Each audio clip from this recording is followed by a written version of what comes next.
Hey, hi. This is the question 5 of day 3. Uh, the question is biology tuition teacher has decided to present a web application to the students who learn online during the pandemic season to see their examination results. Imagine that you are a freelance software engineer and the teacher has seen your work on your YouTube channel, so he decided to hand over the work to you. Read the requirements carefully and make the applications the teacher needs. The requirements are create registration page, login page, view results page, and add results page. Registration page should contain the student's name, email address, and password. Uh, yeah, uh, the login credentials should be email and password. The teacher has a fixed email and password to log in as email as admin@gmail.com and the password as admin@123. If the teacher logs into the system, he should be redirected to the add results page.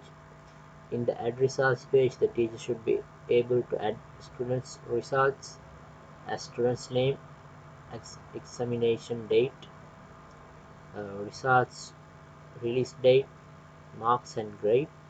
When a student logs into the system, the student should be redirected to the view results page. In the view results page, there should be results page in a table of students who logged in.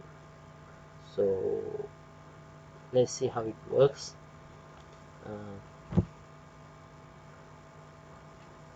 this is how I created this whole concept. First, I have created an interface to login and registration, the same page. So to login to register, I have created three uh, three inputs: the email, student name, and the password, and created an on-click event SUP. This SUP will do the sign up process. To do that, we must get the values of those input fields. So I have added IDs, email ID, student name ID, and the password ID, and I have captured the values inside variable and captured the values and store them inside a variable, and I created a form data and I have sent it to the uh, server side the file called server.php using post method. uh, Inside this server side, I have did the sanitizing and the validation parts to get correct input field input d values.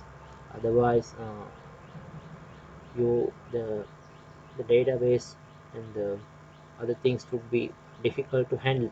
So I have created a password. I have created a variable called password, and it contains the student's password, and the email contains the student's email, and the st name variable contains the student's name. And I have used the sanitization function to sanitize it, the sanitize and make it the email address is a valid one. And I have also used this another sanitization filter to sanitize the student name, and I stored as good name.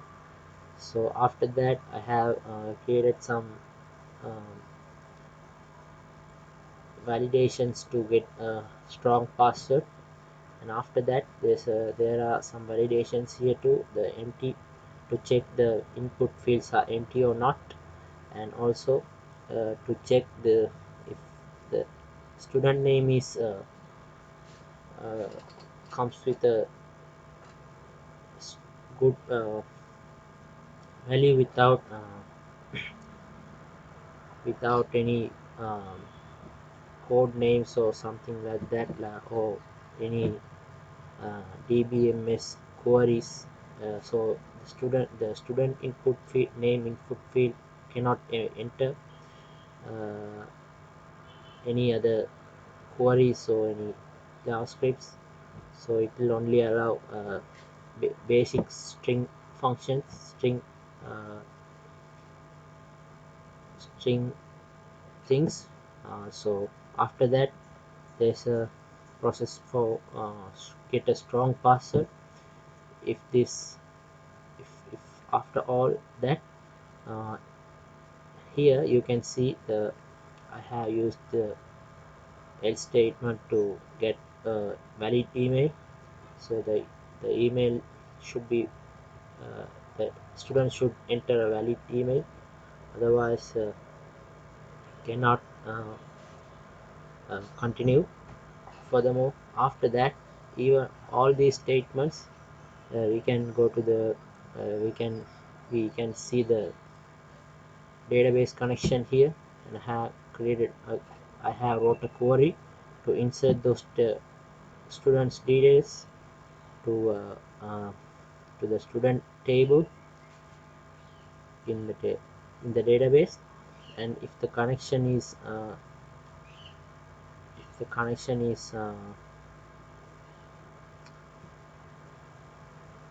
the database connection is successful, it will say good, otherwise it will say upset. If we get the text as good, uh, it will empty the values here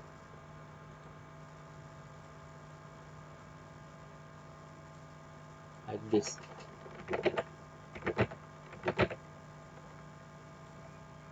So it says weak password because there's only 3 characters, and also if you give a strong password like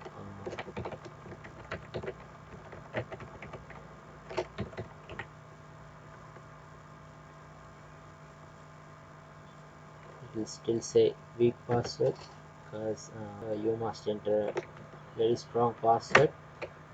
And if we give sign up, it will say invalid email because the email is just doesn't have anything. So I'm going to say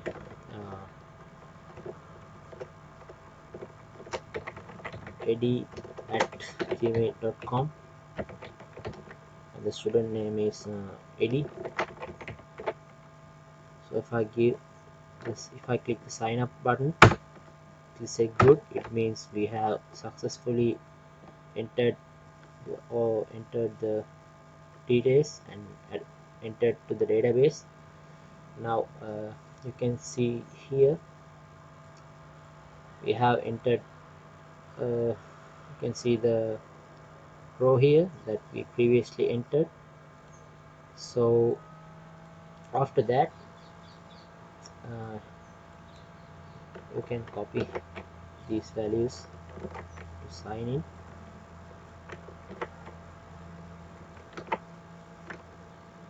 So the sign-in process will be the same, and if we click, we will go to the view results page. Here view results.php, and the Eddie's Gmail will be appeared here, but the teacher haven't add the results of Eddie's. So here I am on the teachers results page. I have in the teachers add results page, but I'm gonna uh, clear my cookies. So if I clear my cookies, it will go to the redirect. It will redirect to the sign up page, and here in sign in process, I'm gonna get the teachers email, also the teacher's password. Now it will say I am logged in as a teacher. So here I can get the Eddie's I can enter the results of eddies. So let's say 75. If I click 75, it will automatically calculate and say it's A. The grade will be A. If I say 20, it will say fail. If I say 30, it will say S, pass. If I say 45, it will say C. If I say 73, 72, it will say B. So how I did it? How did I made that uh, process? So I can show you here. So basically I have here you can see the input field here. So whenever I press a key, it will get the value of the marks input field, and it will capture this ID and get the value to the script called fixed and they in here there's a function called fixed grades. So you can see here I have stored the value of marks in a variable called m. If the m is lesser than 30, I have it will create a variable called text, and it will store this fail string, and this uh, text will be inserted into the grade input field here, grade input field, because I have already inserted the ID to the grade input field. So it will send the text to the grade input field. Also same, if the marks is uh, between 30 to 45, the text variable will capture the string called S, and it will send the value to the grade uh, input field. The same thing goes to the ABC grades. So that's how it works. And after all these things, we have to store we have to create an input field called exam date to enter the exam date and the result release date. Also there's an on-click event here. This on-click event will call the add results function. This add result function will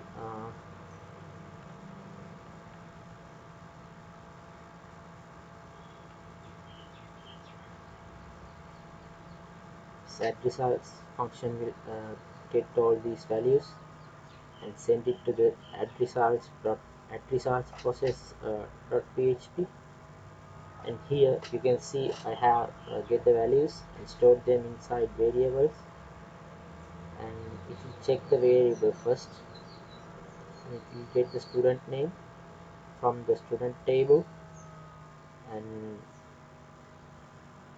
the student table, and using that after that select query we will get a result, and I store that uh, result as a result set, and I have using that result set I have I have got the email of that student, and I have used another query to check the result table. If the result table has that student email, it will say the student result has been already entered. So only the teacher can only enter the student's result, specific student's result at one time. So if I click edit again, and if I say now 75, it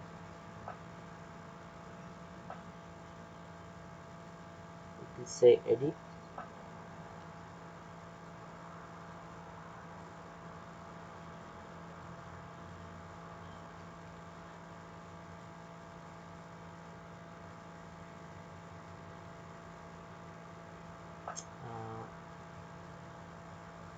hold on.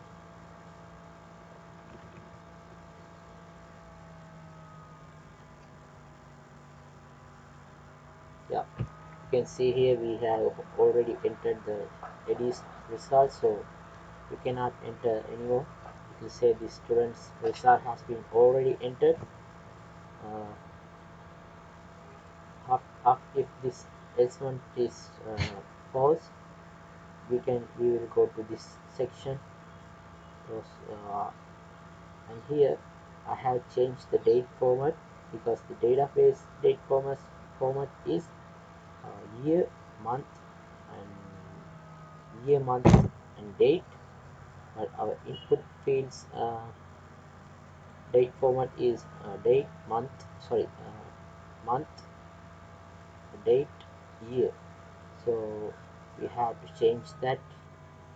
So here I have changed the format, and after that I have checked the input fields are empty or not. And here I have I also checked the release date is the release date shouldn't be older than the exam date. If we get a if this statement is true, it will say release date is older than the exam date, so it cannot be happen. So if I say like this, the exam date is 25 but the release date is 5, and I'm going to create another one. This won't work because I have to enter another student. Let me do that. Let me enter another student to because to do the demonstration.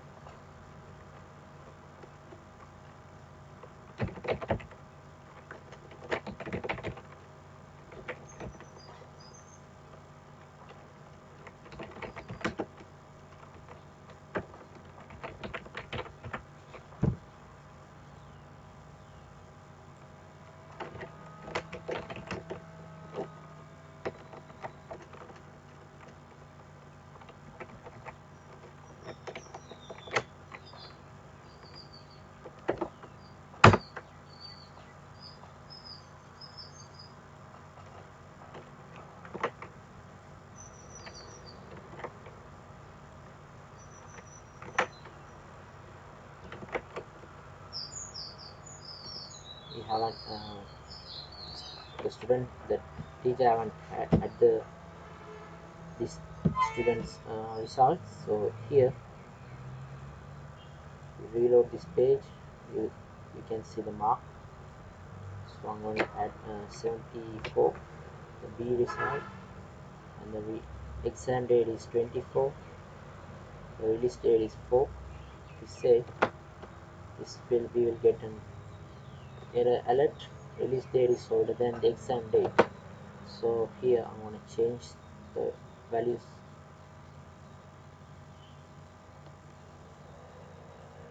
Yeah. Now in this results table, we got the mark got a B. Now, so the mark is logged in. If I click show, it will show the marks results. So that's how it works. Yeah, I have to show you how the view results page works. Here I have created an on-click event, and inside this on-click event, if you call the show results function, the show results function what the show results function do, it will basically goes to the view results process.php here, and inside this view results process we already created we have started a session in the sessions in the view result. It will basically capture the details of the current student who logged in. Also here we also can get the current student's email, and we will check the student's email in the results page, and After that we will get a result set, and if the email is matched, if there are any results in this table, we will get this row. This row has included the student's email, marks, grade, release date, and exam date. After that, uh,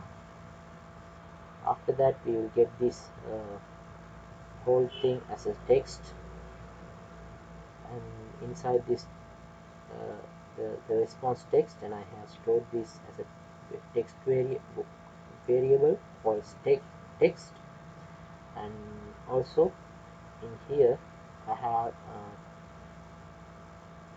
created a div. So this div has an ID. So in this ID I have inside this div I inserted the text. So the text would be a table. So the text, this is the text. So we have it. So we get this text as a, we get the results as a table row. So yeah, and if we delete our cookies, we cannot stay in this page anymore. We will be redirected to the sign page, and same goes to the that student, the teacher's results page also. So no one can go without signing in. And yeah, thank you for watching.